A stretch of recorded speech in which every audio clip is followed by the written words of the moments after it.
Normally I would say, I don't know who this message is for, but I know exactly who this message is for. I am talking to the women who don't know their own power.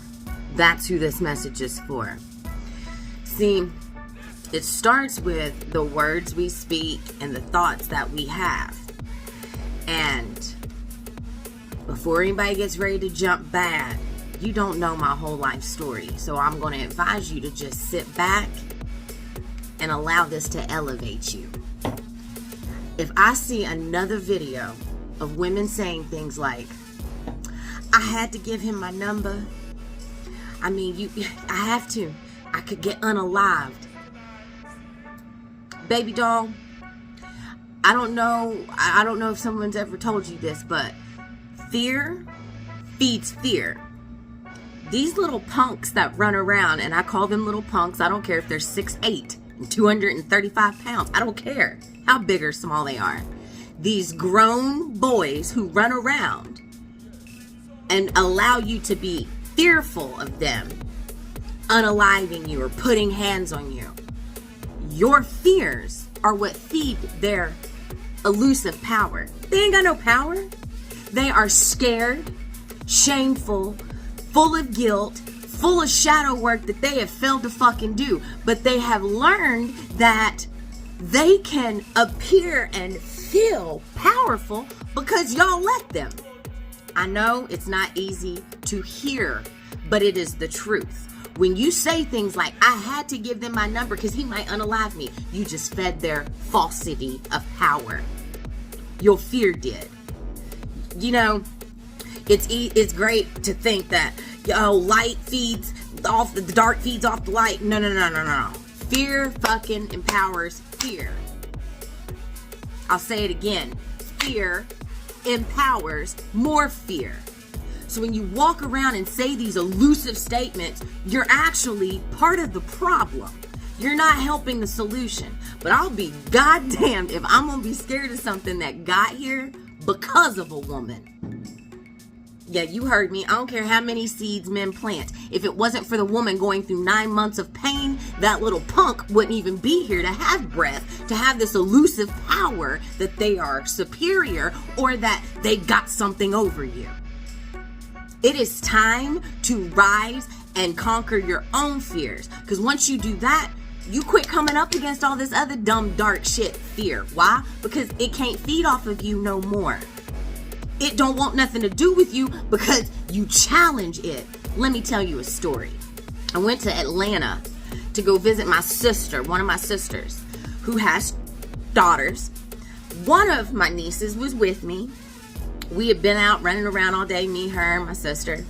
Now, my other niece was running the streets. But she had called her mom while we were all together. And while I'm in the car, she's like, oh my God, my aunt's here. I can't wait. Tell her to come get me later. Da-da-da-da-da. And I was like, text me where you are. I'll come pick you up. Me and your sister will come get you.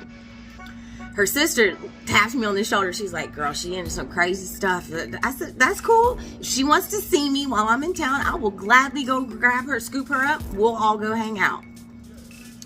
Now, it was ironic because while I'm on the phone talking to her, she's like, Mama, why my aunt sound white? Why your sister sound white, Mom?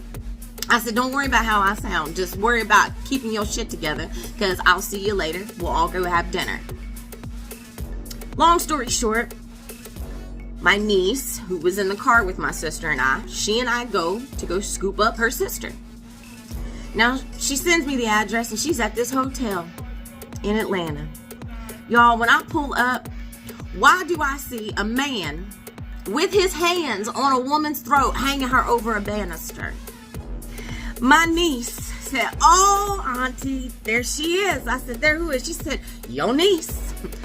I was like, oh, this kind of day we gonna have today? Let's go. I didn't say a word, and I looked at my niece. I said, you keep your ass here. And she's like, why? I said, because you got too much mouth and not enough to back it the fuck up. Stay right here. I got out of my car with my tire iron, and I walked right up them steps, right up on him. And I said, sir, I don't know you and you don't know me, but unless you really ready to die today, I would unhand her. Who the fuck you think you talking to? I said, I'm talking to your skank ass. You little punk. You. I said, so unless you really ready to meet your maker today, I would unhand her. Mind you, my niece still throwed it up. She's screaming, he got a gun. I said, I see it. It's in there in his room, door wide open. I said, but here's the bigger question. Are you for sure you can get to that gun before I beat the fucking ever-living shit out of you? Are you sure about that? Like, is that a bet you willing to take? And he looked at me. He said, who the fuck you think you are? I said, well, it's not about who I think I am. It's who I know I am. And what I know is I'm prepared and fully okay with dying today. But I don't know that you are. He took his hands off of her and backed up. He said, get your crazy ass out of here. Get your crazy aunt out of here. I don't ever want to see none of y'all again. I said, that was the best move you could have made today, sir.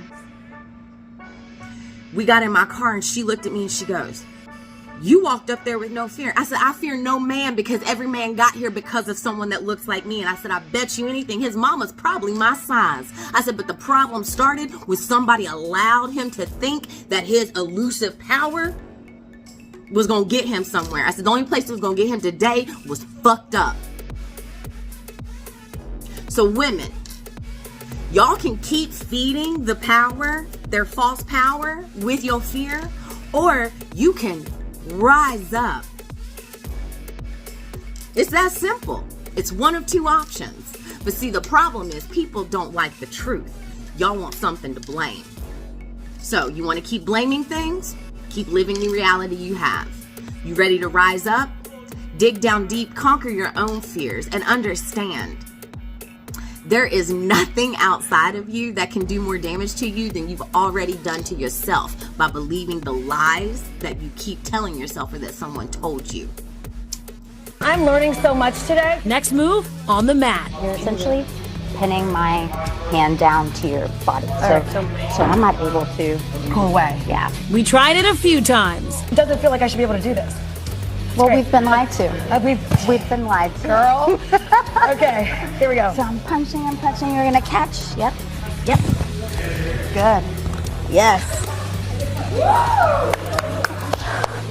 That was very good. Oh my God. That was awesome. I feel great. Good job. So I've got you. I'm gonna drag you. So what are you gonna do? Yeah, exactly. She knows what she's doing. Yes.